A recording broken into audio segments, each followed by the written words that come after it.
Cinema Classics is brought to you by the Gateway Film Center at 1550 North High Street in Columbus, Ohio. Further details and showtimes are online at gatewayfilmcenter.com. The award-winning Cinema Classics is produced by John DeSando and Johnny DiLoretto. Listen to the shows and read reviews online at WCBE.org. And like us on Facebook. I'm Johnny DiLoretto. I'm John DeSando. This is Cinema Classics. We are at the Gateway Film Center, as usual. Yeah. And right now, opening up is this big comedy. It's one of the most well-reviewed comedies I've seen in many in ways. years. Big in many ways. Now, come on. You're treading really Politically incorrect. politically incorrect ground. Spy, starring Melissa McCarthy. And the reviews are stellar. Are they good? Yeah, they're really good. I'm seeing it this weekend. Some people are saying it's really subversive, terrific send-up of the spy genre, but really smart. They're saying that Melissa McCarthy, who has sort of traded in on her physicality in demeaning ways. They're saying that we're laughing with her now, not at her. That she gives a really great comic performance in this movie. It's also directed by, I believe, Paul Feige. Yeah. He's the guy that directed her in Bridesmaids and boy. The Heat. Yeah. So they're obviously clearly well suited for each other, and he understands how to get the best out of her. And I just saw Pitch Perfect 2. Mm-hmm. Okay. Another really good female-led comedy musical. Yeah. And so I think we've got a couple. And coming up is Schumer's. What's her name? Amy Schumer. Amy Schumer. Yeah. Is coming up in Trainwreck. Yeah. Right. So, with Bill Hader. Amy Schumer off and running with this great hit television show. She's very smart, very funny. And this is her, I don't know if it's her feature debut, but it's certainly her feature debut in a lead. So let's look. And we should tell everybody that, we're not losing you. You're convalescing. Right. You're recuperating from I'm recuperating, so it's tough and very difficult for Johnny to take over the bulk of it, but he's going to try. I will step up if need be. So we have these three comedies this summer. Yeah. And we've had a slew of female-dominated comedies. You said 3: Pitch Perfect 2, Spy, and what was the other one? Trainwreck. Trainwreck. Right. So if we look back, I've compiled some stats for you, and I thought maybe you might want to give an overlay of your opinion as to what has happened. Let me do it two ways for you. Yeah. Okay, the first way Enlighten me. Yeah, the first way is the 10 female comedies, the highest grossing 10 female comedies. Interesting. Okay. It begins with the biggest one, My Big Fat Greek Wedding. That's the highest grossing female comedy of all time? Then Pretty Woman. Astonishing. Okay. Really? Yeah. Then there's Something About Mary. That they consider that a female comedy? Well, That's a don't you Ben think Stiller Cameron movie. Diaz- Yeah, don't you think it's Cameron Diaz? No, I think it's a Ben Stiller movie. Anyway, they do.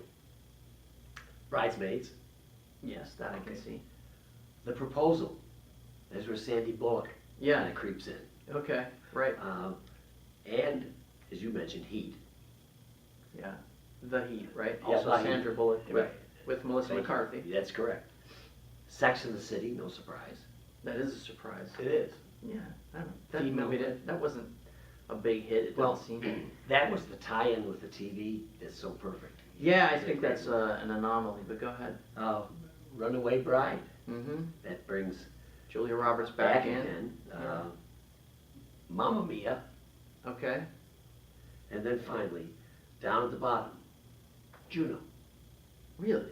I think it's interesting that the highest grossing movie and the 10th highest grossing female comedies were both small independent movies. Yep. That probably reaped a lot more percentage-wise than their budget. Yep. Those are small budgeted movies. I'm also surprised that Julia Roberts isn't on there more.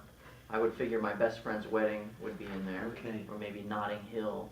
Well, the good thing about this is the grossing. It's not even Right, but see, what's interesting here is where we get into these like tricky sort of blurred lines where, Pretty Woman seems to be a traditional romantic comedy, whereas Bridesmaids is a full-on female comedy. There's no there's a hint of romance in it, but it's mostly about the friendships. And it's really a watershed for that. It really, or let's just say, it's the beginning of a whole new era at Bridesmaids. That's 2011. Yeah. Not too far away. They've resisted making a sequel to that movie, which is... But when you take it as women who are like normal but not normal, Mm-hmm.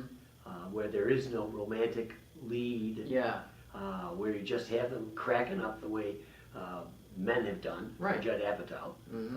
I think this is really something. Well, I think Hollywood is learning a lesson that there's a female audience out there. They want to see themselves reflected on screen. They also want to see themselves, as you said, reflected on screen without having to negotiate the character's relationships with a man, or whether their self-worth is predicated on having a great relationship. They just want to see female relationships, and that's why I think Bridesmaids, I wish we were seeing more of those movies. Oh, yeah. And The Heat, Yeah. Where you have two female leads. That didn't pan out so well for the last movie that came out with recent film, Reese Witherspoon. Oh, and disappointment. yeah, what's her name? Um, The Latina lady. yeah. Oh, it's a shame. Sophia. Oh, Sofia Vergara. Yeah. Yeah. Here's an interesting. Now, Probably just let's. mangled that name. Uh, Apologies, Sophia. I'm sure you're listening. Someone will forward this to you. all right. Interesting to me now. See what you think about this. Yeah. Strictly chronological. Is there any way you can see a pattern? You begin with Pretty Woman Mhm. in 1990. Mm-hmm. There's something about Mary in 98. Well, that's an 8-year gap. All right. My Big Fat Greek Wedding in 02. Okay. Juno in 07. Sex and the City in 2008. Mamma Mia in 2008. The Proposal in 2009. Bridesmaids 2011, and The Heat in 2013. I see what you're getting at. Well, is that there's a slow I ascension wonder, towards can getting you rid see- of, purging the romantic comedy bit out of it and And just don't you making think, it a yeah, comedy. getting rid of the big stars like Julia Roberts and letting ensembles. Well, that's have it? true. Yeah, yeah, for sure. Obviously we've seen the Hollywood A-list star sort of losing that ability to demand a 20, 25, $30 million paycheck because these names don't have as much cachet with younger audiences anymore like they used to. So yeah, you see these smaller movies making more inroads. And along with that, because I mentioned that 2011, and Entertainment Weekly made the point of this, and I think it's a really good one.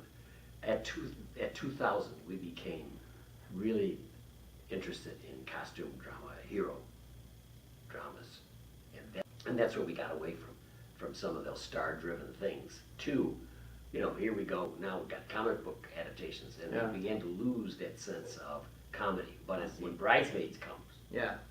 they're back. So you just brought up an interesting question without even realizing it, John. Mhm. These big budget superhero movies, when can women make some progress in that genre? I think you're going to see, there's a movie called Captain Marvel coming out. It's not the Shazam character Okay. that you're familiar Okay. with. Yeah. Captain Marvel, actually, in the Marvel Universe, is a woman. And Wonder Woman, Okay. and maybe there's another one here or there. I know there's a television show coming out about Supergirl. Okay.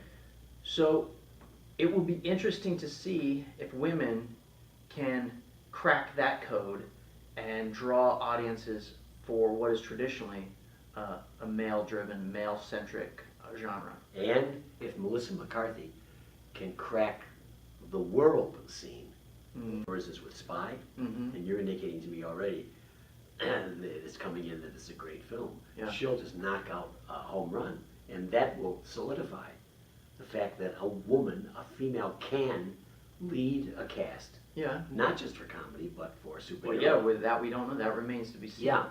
But And it's because women they've come out, they've supported these smaller films, these more human films, more easily relatable films, rather than these fantasy films. So that remains to be seen, whether or not they can draw, because I think they'll have to draw male audiences to those movies Yeah. in order for them to be successful. well, heck, you and I like them, What?